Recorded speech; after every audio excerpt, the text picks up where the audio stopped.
સિંહોના સંવર્ધનની મોટી મોટી વાતો થાય છે, પણ સિંહોનું સંવર્ધન થાય છે કેવી રીતે એ સવાલ પણ થવો સ્વાભાવિક છે, કારણ કે 1400 સ્ક્વેર કિલોમીટરનું જંગલ છે અને 3600 સ્ક્વેર કિલોમીટરથી પણ વધારે વિસ્તારની અંદર સિંહોનો વસવાટ છે.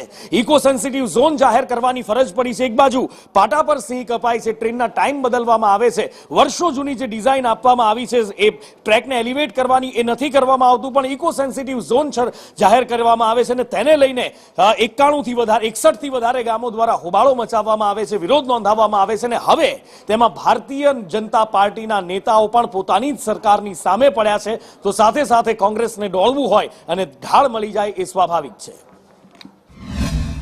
ઇકો સેન્સિટિવ ઝોનથી ખેડૂતોને ખૂબ મોટું નુકસાન જવાનું છે. આમાં સિંહોને કોઈ ફાયદો નથી, નુકસાન ખેડૂતોને ખૂબ જવાનું છે.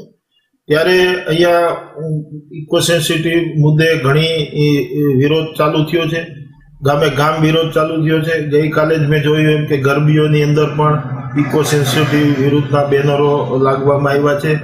આવી જ રીતે ખૂબ પ્લાનિંગથી ખેડૂતો ચાલી રહ્યા છે. કોઈ પક્ષનું નથી, આમાં સર્વપક્ષી બધા પક્ષો સાથે મળી આ કાયદાની વિરુદ્ધમાં એલાન કર્યું છે અને અમારે ખાસ આ વિસ્તારમાંથી તમામ આગેવાનો સાથે મળીને એક જ માંગ છે કે ઇકો સેન્સિટિવ ઝોન રદ કરો.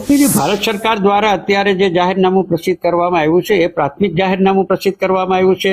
60 દિવસની અંદર આ જાહેરનામાની સામે જેને કોઈ પણને વાંધો હોય ને વાંધા લેવા હોય તો 60 દિવસની અંદર વાંધા લઈ શકાય છે અને વાંધાઓ રજૂ કરવામાં આવે અને એ વાંધાઓ રજૂ કર્યા પછી ફરી વખત ભારત સરકાર જે છે એ બાબતે એની વિચારણા પણ કરશે અને એમાં જે વ્યાજબી જે કે જરૂરી હોય તો એમાં ઓછું પણ કરવામાં આવશે અને ફેરફાર કરવામાં. એક તરફ ભારતીય જનતા પાર્ટીના નેતાઓ પણ વિરોધ કરી રહ્યા છે, બીજી બાજુ કોંગ્રેસના નેતાઓ પણ વિરોધ કરી રહ્યા છે.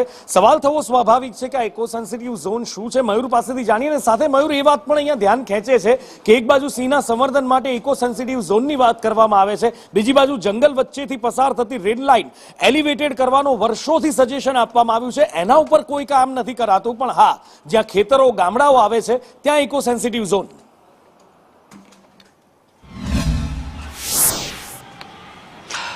નુપુર, સમજવાની વાત છે કે આખો જે ગીર પંથક છે, ગીર સોમનાથ જિલ્લો, એની અંદર સૌથી વધારે વસ્તી સિંહોની છે. એમ કહી શકાય કે 80% વસ્તી છે તે ગ્રામીણ અને જંગલ વિસ્તારની અંદર આસપાસના વિસ્તારમાં વસેલી છે.